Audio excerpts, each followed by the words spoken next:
Mga boss, Chief Amo, sir, kamusta na po kayong lahat mga kababayan?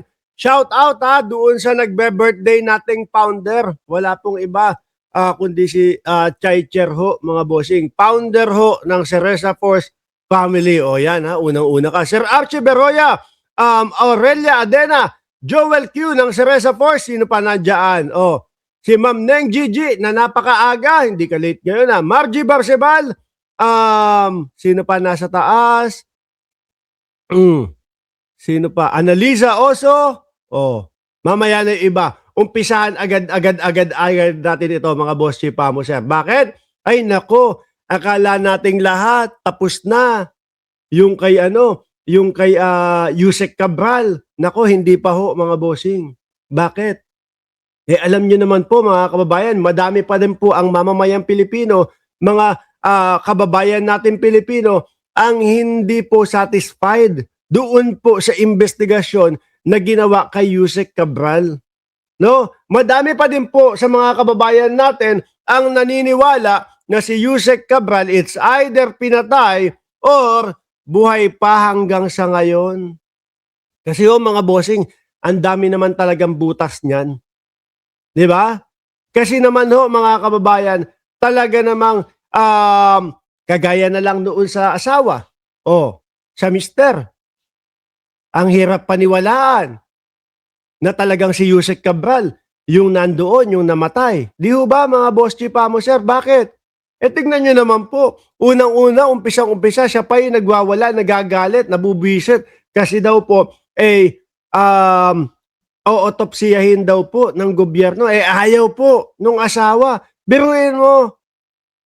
Sino ba namang asawa ang ayaw ang malaman yung katotohanan kung sino ba talaga ang may salarin or kung talaga bang na-aksidente lang yung asawa niya. Siyempre bilang asawa ho mga kababayan, ang una mong gagawin dyan is ipacheck, meron bang dumisgrasya o meron bang masamang loob na nagtangka sa buhay ng aking asawa. Di ho ba? Kaya po, ang House of Representatives, mga bossing, lalong-lalo na po, eto pong minority, mga boss Chief Amo sir, ay patuloy na iimbestigahan po yung kaso ng kay Yusek Cabral. Sabi ni Mood Covers, ex na yun. Pinag-uusapan nyo yung mga ex nyo dyan sa comment section eto po. Ayan po.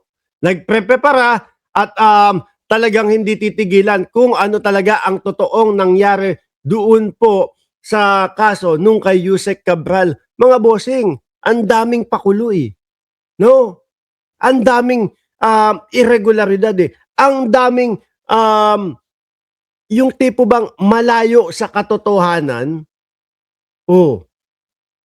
Yung selfie, ipinambabangga nila, ipinanlalaban nila.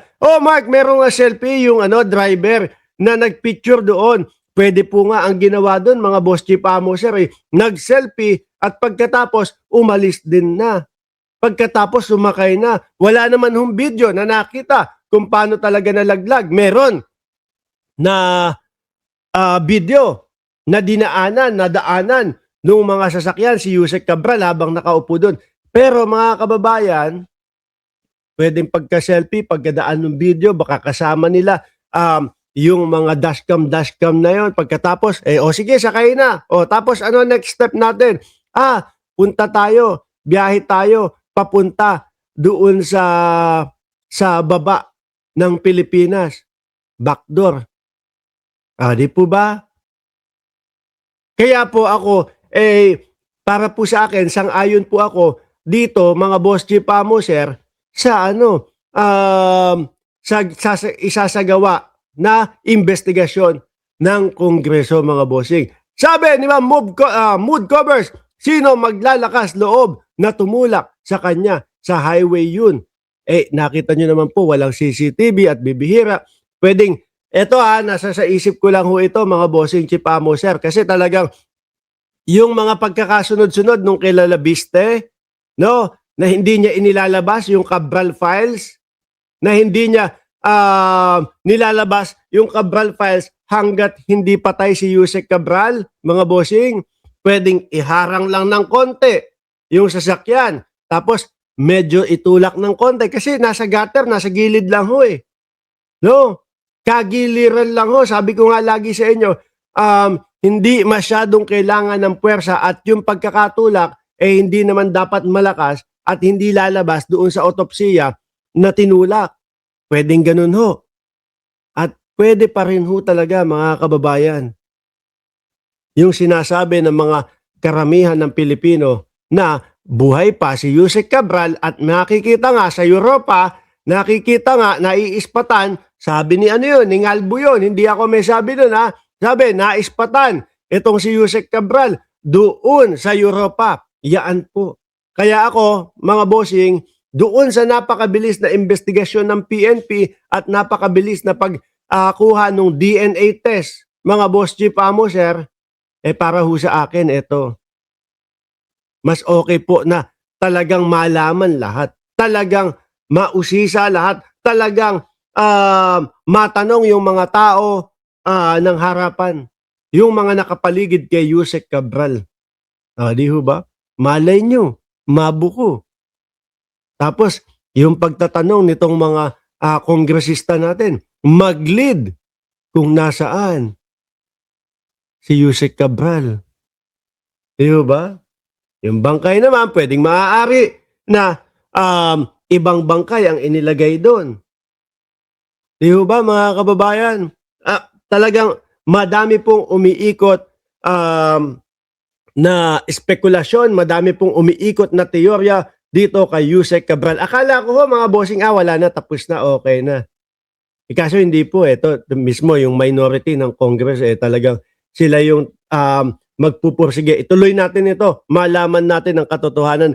Hindi naman din nila masisisi ang kapwa natin Pilipino o mga Pilipino, mga bossing, na basta-basta na lang maniwala. Bakit to? Biktima ang mga Pilipino dyan eh. No, sabi ni Mood Covers, at walang lamay. Tinakpan niya. Di ba? Kada daw papasok doon sa kung saan man inilamay ng saglit, kailangan magpapaalam ng mahigpit doon sa pamilya, doon sa asawa, doon sa mister. O, biruin nyo yan. Yan po yung mga ano. Kung ako yon, kung misis ko, bakit ba misis ko? Kung ako kunyari, sasabihin, ako na lang, no? Baka magalit sa akin yung misis ko. Bakit ako ba lagi mo pinapatay dyan sa, sa example mo? Bakit laging ako yung ine-example mo? Gusto mo na yata ako mawala ako na lang ho. Sasabihin ko sa misis ko, kapag ako man mangyari sa akin, kailangan lahat ng kaibigan ko present at lahat ng kaibigan ko makikita ako sa huling pagkakataon. Di ba? Baka magalit sa akin yung misis ko. Ito kasing si Chi laging sinasabi, Mark, dapat lagi kang may example. Na-example ko tuloy yung misis ko.